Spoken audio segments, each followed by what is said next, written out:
जय हिंद दोस्तों, एक बार फिर भीम आर्मी चीफ चंद्रशेखर आजाद ने बिना डरे बिना घबराए मुसलमानों के मुद्दों को बिल्कुल जबरदस्त तरीके से उठाया। जी हां दोस्तों, चंद्रशेखर आजाद ने कहा कि आज हालात इस वक्त और इस कदर खराब हो गए हैं उत्तर प्रदेश में कि अगर मुसलमान ईद या जुमे के दिन रोड पर कदम रख दे तो उसे उठा लिया जाता है, उस पर सैकड़ों मुकदमे दर्ज कर दिए जाते हैं, उसके घर को बुलडोजर से तहस नहस कर दिया जाता है। लेकिन दोस्तों, इस वक्त जो कांवड़ यात्रा चल रहा है उसमें जो हुड़दंगई हो रही है, इस पर कोई बोलने को तैयार नहीं है।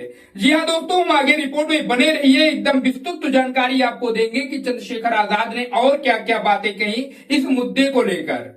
आजाद समाज पार्टी काशीराम के राष्ट्रीय अध्यक्ष एवं नगीना से सांसद चंद्रशेखर आजाद ने कहा कि अल्पसंख्यकों की धार्मिक आजादी को छीना जा रहा है, मुसलमानों को शूद्र बनाने की कोशिश हो रही है। एक तरफ सरकार कांवड़ यात्रा का इंतजाम करती है तो वहीं ईद की नमाज में मुसलमान सड़क पर पैर भी रख दे तो कार्रवाई हो जाती है। उन्होंने दलित, पिछड़े और मुसलमानों के सियासी गठजोड़ बनाने पर उन्होंने जोर दिया। शनिवार को वो पार्टी के मुस्लिम संवाद कार्यक्रम में बतौर मुख्य अतिथि पहुंचे हुए थे।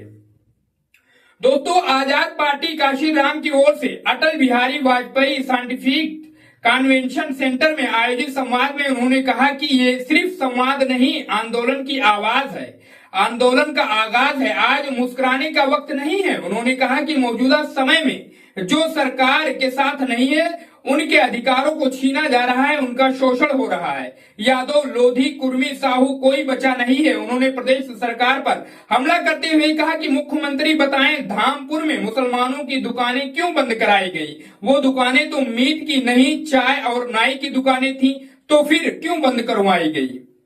हिंदू बाबा ढाबा संचालक को पीटा गया। हालात ये हैं कि कानपुर में दरोगा ही व्यापारी को अपहरण कर रंगदारी मांग रहे हैं। उन्होंने कहा कि ये कौन सी सोच है कि इटावा कथावाचक की चोटी काटकर मूत्र से शुद्ध किया जाता है। उन्होंने कहा कि अगर संविधान की रक्षा नहीं कर सकते तो कुर्सी क्यों नहीं छोड़ देते हैं। उन्होंने इलाहाबाद की घटना का हवाला देकर कहा कि दलित समाज के बच्चों के साथ हुए अन्याय को हम कभी नहीं भूलेंगे। उन्होंने नाम लिए बगैर सपा पर भी हमला किया। उन्होंने कहा कि एक पार्टी ने 18% की गारंटी दी, लेकिन सरकार में आने पर 98 भी नहीं दी। नफरत व नकारात्मक राजनीति के हवाले से उन्होंने कहा कि अगर मुस्लिम भाजपा को वोट दे दे तो भाजपा नीचे से नंबर 1 पर आ जाएगी।